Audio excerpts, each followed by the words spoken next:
এই সিরিজে আমরা জানতে পারবো নারুতোর শুরু থেকে একদম শেষ পর্যন্ত কিভাবে কাহিনীটি শুরু হলো এবং কিভাবে শেষ হলো। তো ভিডিওটি শুরু করার আগে ভিডিওতে লাইক দিয়ে চ্যানেলটা সাবস্ক্রাইব করে দাও। তো গাইস, স্বাগত জানাই পারভেজ এনিমি এক্সপ্লেইনের আরো একটি এপিসোডে। তো গল্পটা শুরু হয় একটা দানব শিয়ালকে দেখিয়ে, যে শিয়ালটা এতটাই ভয়ঙ্কর ছিল যে তার এক একটা লেজের চাপটায় পুরো পাহাড় ভেঙে যেত এবং তার হাতের তলে চাপা পড়ে গ্রামের ঘরবাড়ি সব ধ্বংস হয়ে গেছিল এবং সেই শিয়াল গ্রামের শত শত মানুষকে মেরে ফেলেছিল। আর সবাই মিলে আটকানোর চেষ্টা করতে থাকে এই দানব শিয়ালকে। আর একটা কথাই বলতে থাকে, ওকে সবাই মিলে আটকাও যতক্ষণ আমাদের ফোর্তুকাগে এখানে উপস্থিত না হচ্ছেন। উনি আসার আগ পর্যন্ত আমাদেরকে যেভাবেই হোক এই দানবকে আটকানোই লাগবে। তারপরে চলে আসেন সেই নিনজা যাকে সবাই ফোর্তুকাগে নামে চিনত, আর সে মুখোমুখি হয় এই দানবের সামনে। অনেক কষ্টে সে এই দানবকে নেয় তার নিয়ন্ত্রণে, আর এই দানবের আত্মাকে সিল করে দেয় একটি নবজাতক বাচ্চার শরীরে যে সবে মাত্র জন্ম নিয়েছিল।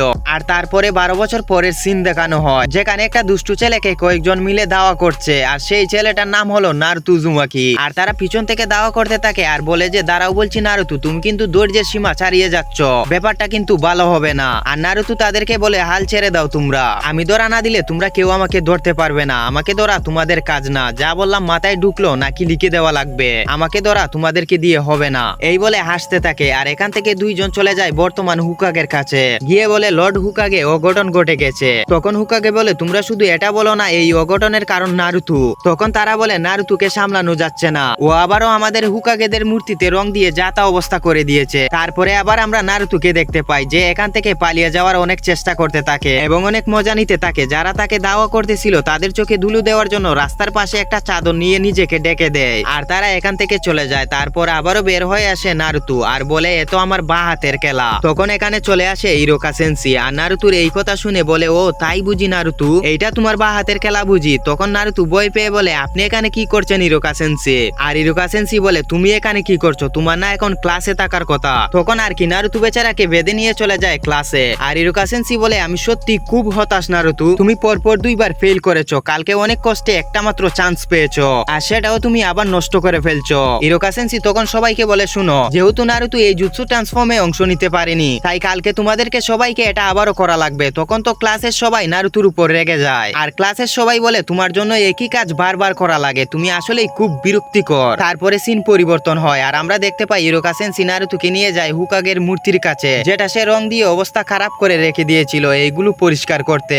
আর ইরোকা সেন্সি নারুতোকে একটা অফার দিয়ে বলে, তুমি যদি এইগুলো তাড়াতাড়ি পরিষ্কার করতে পারো তাহলে তোমাকে আজ আমি রামেন শপে নিয়ে যাব, তোমাকে পেট ভরে রামেন খাওয়াবো। আর এটা শুনে তো নারুতো বলে, এরকম অফার থাকলে তো জোরের গতিতে কাজ হবে। আর এই বলে এই সবগুলো মূর্তি খুব তাড়াতাড়ি পরিষ্কার করে ফেলে এবং ইরোকা সেন্সি তাকে নিয়ে যায় রামেন শপে রামেন খাওয়ানোর জন্য। তখন ইরোকা সেন্সি বলে, নারুতো, হুকাগেদের মূর্তিগুলো এরকম রং দিয়ে নোংরা করে ফেললে কেন তুমি? মানে হুকাগে সম্পর্কে আশা করি তোমরা সবকিছুই জানো, তাই না? আর তখন নারুতো বলে, হ্যাঁ জানি, সবকিছুই জানি, খুব ভালো করেই জানি। এরা হচ্ছেন সর্বকালের সর্বশ্রেষ্ঠ যোদ্ধা, আজ পর্যন্ত তাদেরকে কেউ হারাতে পারেনি এবং ফোর্তুকাকে তো সেই নয়লেজওয়ালা দানব শিয়ালের হাত থেকে সবাইকে রক্ষা করেছিলেন, তিনি ছিলেন সবার সেরা। তখন ইরোকা সেন্সি বলে, তাহলে তুমি এটা কেন করলে? তারপর নারুতো বলে, আমার লক্ষ্য তাদের থেকে বড় হওয়া, আমি নারুতো ভবিষ্যতের হুকাগে, একজন নিনজা লেজেন্ড। তখন সবাই আমাকে অসম্মান করা বন্ধ করবে আর আমাকে সম্মান করতে বাধ্য হবে। আচ্ছা যাই হোক, আপনার কাছে আমার একটা ছোট্ট আবদার ছিল। তখন ইরোকা সেন্সি বলে, আরেক বাটি রামেন। আর নারুতো বলেন, না, আমি আপনার হেডব্যান্ডটা একটু পরে দেখতে চাই, আমাকে কি এটা একটু পরে দেখার জন্য দিবেন? তখন তো ইরোকা সেন্সি বলে, এটা অসম্ভব, ওইটা তুমি তখনই পাবে যখন একাডেমি থেকে পাশ করে তুমি একজন নিনজায় পরিণত হবে, আর তার জন্য তোমাকে কালকের পরীক্ষাতে অবশ্যই পাশ করতে হবে। আর নারুতো বলে, এটা কিন্তু ভারী অন্যায়, আচ্ছা তাইলে আমাকে আরেক বাটি রামেন দেন। আর এর পরের দিন সকালে শুরু হয়ে যায় ফাইনাল পরীক্ষা, কিন্তু ফাইনাল পরীক্ষার জন্য রাখা হয় ক্লোন জুৎসু, যেটাতে আমাদের নারুতো একদম কাঁচা। আর এই কথা শুনে তো ওর মাথায় একদম আকাশ ভেঙে পড়ে আর বলতে থাকে, যা, আমার আর এবারও পাশ করা হলো না। আর যখন ওকে পরীক্ষা দেওয়ার জন্য ডাকা হয় তখন নারুতো মনের ভয়ে এমন দুইটা ফ্যাকাশে আর দুর্বল ক্লোন তৈরি করে, যা দেখে ইরোকা সেন্সি তাকে আবারও ফেল করে দেয়। পরীক্ষা শেষ হওয়ার পর দেখা যায় স্কুলের বাকি সবাই পাশ করে গেছে এবং তাদের বাবা মা তাদেরকে জড়িয়ে ধরে অভিনন্দন জানাচ্ছে, সবাই অনেক খুশি। কিন্তু আমাদের নারুতো বেচারা গাছের দুলনায় একা একাই বসে সবার খুশি হওয়া দেখছিল, কারণ সে এবারও পাশ করতে পারেনি এবং তাকে সান্ত্বনা দেওয়ার মতো এই দুনিয়ায় কেউ নেই। গ্রামের মানুষগুলো দূর থেকে নারুতোর দিকে তাকিয়ে নানা রকম কথা বলতে থাকে। ভালোই হয়েছে ও ফেল করেছে, ও তো আস্ত একটা অপয়া। আর এই সমস্ত কথা শুনে নারুতোর মনটা একদম ভেঙে যায়। তখন সেখানে দূর থেকে একজন শিক্ষক, যার নাম মিজুকি সেন্সে, সে নারুতোর এই অবস্থা দেখছিল এবং আলতু করে নারুতোর কাছে এগিয়ে আসে। মিজুকি সেন্সি নারুতোকে সান্ত্বনা দিয়ে বলে, মন খারাপ করো না নারুতো, ইরুকা সেন্সি আসলেই তোমাকে অনেক বেশি ভালোবাসে, তাই সে চায় তুমি আরো অনেক কঠিন পরিশ্রম করো। তখন নারুতো বলে, কিন্তু আমি তো এবারও পাস করতে পারলাম না। তখন মিজুকি সেন্সি একটু মুচকি হেসে নারুতোকে একটা গোপন কথা বলে। সে বলে, নারুতো তুমি যদি পাস করতে চাও তবে একটা গোপন উপায় আছে। এই গ্রামে একটা নিষিদ্ধ স্ক্রুল বা খাতা আছে, তুমি যদি এটা আজ রাতে হুকাগের ঘর থেকে নিয়ে আসতে পারো আর এখান থেকে একটা জুৎসু শিখতে পারো, তবে ইরুকা সেন্সি তোমাকে কালকেই পাস করিয়ে দিবেন। আর এই কথা শুনে নারুতো তো একদম খুশি হয়ে যায় এবং সে মনে মনে প্ল্যান করতে থাকে আজ রাতেই সে হুকাগের বাড়ি থেকে সেই খাতাটা চুরি করবে। রাত গভীর হতে নারুতো লুকিয়ে চলে যায় হুকাগের বাড়ির দিকে এবং সবার চোখ ফাঁকি দিয়ে সেই নিষিদ্ধ স্ক্রুল অফ সিলিং চুরি করে সোজা জঙ্গলের দিকে পালিয়ে যায়। আর এদিকে গ্রামে তুলপাড় সৃষ্টি হয়ে যায় যে হুকাগের ঘর থেকে সেই নিষিদ্ধ স্ক্রুল চুরি হয়ে গেছে। থার্ড হুকাগে সমস্ত নিনজাদেরকে অর্ডার দেয় যে যেভাবেই হোক নারুতোকে খুঁজে বের করো এবং সেই নিষিদ্ধ স্ক্রুলটা ফিরিয়ে আনো। সবাই যখন নারুতোকে পাগলের মতো খুঁজে বেরিয়েছিল তখন ইরুকা সেন্সি সবার আগে জঙ্গলের ভিতর নারুতোকে খুঁজে পায়। আর গাইস, এখান থেকে ভয়েস ওভার আমার ছোট ভাই তোমাদের এনিমি আড্ডা অফিসিয়াল দিবে, কারণ আমি চাচ্ছি ওর সাথে সরাসরি একটা কোলাবরেশন ভিডিও আপলোড করতে। সবার আগে জঙ্গলের ভেতর নারুতোকে খুঁজে পায়। ইরুকা সেন্সি দেখে নারুতো সেখানে মাটিতে বসে হাঁপাচ্ছে আর ওই খাতা দেখে জুৎসু প্র্যাকটিস করার চেষ্টা করছে। ইরুকা সেন্সিকে দেখে নারুতো একদম চৌড়া একটা হাসি দিয়ে বলে, আরে ইরুকা সেন্সি, আপনি এসে গেছেন।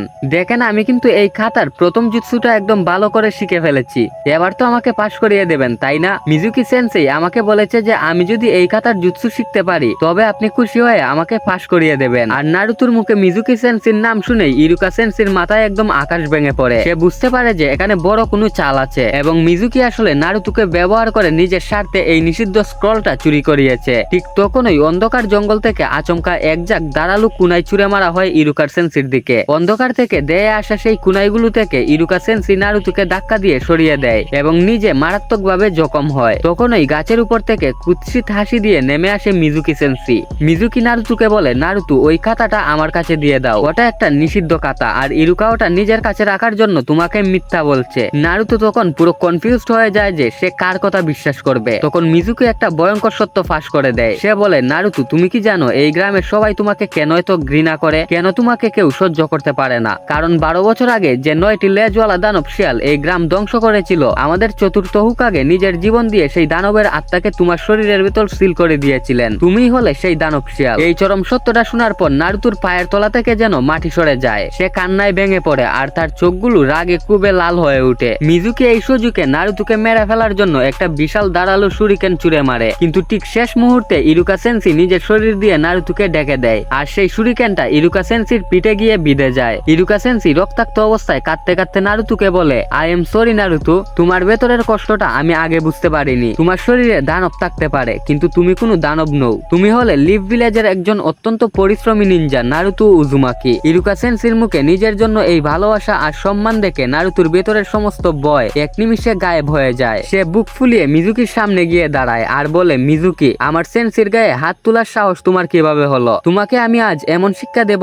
যা তুমি সারা জীবনেও ভুলবে না। এই বলে নারুতো সেই নিষিদ্ধ খাতা থেকে শিখা তার জীবনের প্রথম জুৎসুর জন্য হাতের মুদ্রা তৈরি করে আর চিৎকার করে বলে, মাল্টি শ্যাডো ক্লোন জুৎসু। আর মুহূর্তের মধ্যে পুরো জঙ্গল জুড়ে নারুতোর হাজার হাজার আসল ক্লোন বা কপি তৈরি হয়ে যায়, যা দেখে মিজুকির চোখ তো একদম ছানা বড়া হয়ে যায়। ওর ভয়ে হাত পা কাঁপা শুরু করে দেয়। এরপর নারুতোর হাজার হাজার ক্লোন মিলে মিজুকিকে ধরে এমন গণদুলাই দেয় যে মিজুকির চেহারা একদম চিনে বাদাম হয়ে যায়। মিজুকিকে হারানোর পর ইরুকা সেন্সি অনেক খুশি হয় এবং নারুতোকে কাছে ডেকে বলে, নারুতো চোখটা বন্ধ করো তো। নারুতো চোখ বন্ধ করলে ইরুকা সেন্সি নিজের মাথা থেকে সেই অফিসিয়াল নিনজা হেডব্যান্ডটা খুলে নারুতোর কপালে বেঁধে দেয় এবং বলে, চোখ খুলো নারুতো, অভিনন্দন, তুমি আজ থেকে একজন অফিসিয়াল নিনজা। নারুতো কপালে থাকা হেডব্যান্ডে হাত দিয়ে খুশিতে ইরুকা সেন্সিকে জড়িয়ে ধরে কেঁদে ফেলে। আর এভাবেই আমাদের নারুতোর নিনজা হওয়ার এই মহান জার্নির প্রথম এপিসোডটি এখানেই শেষ হয়ে যায়।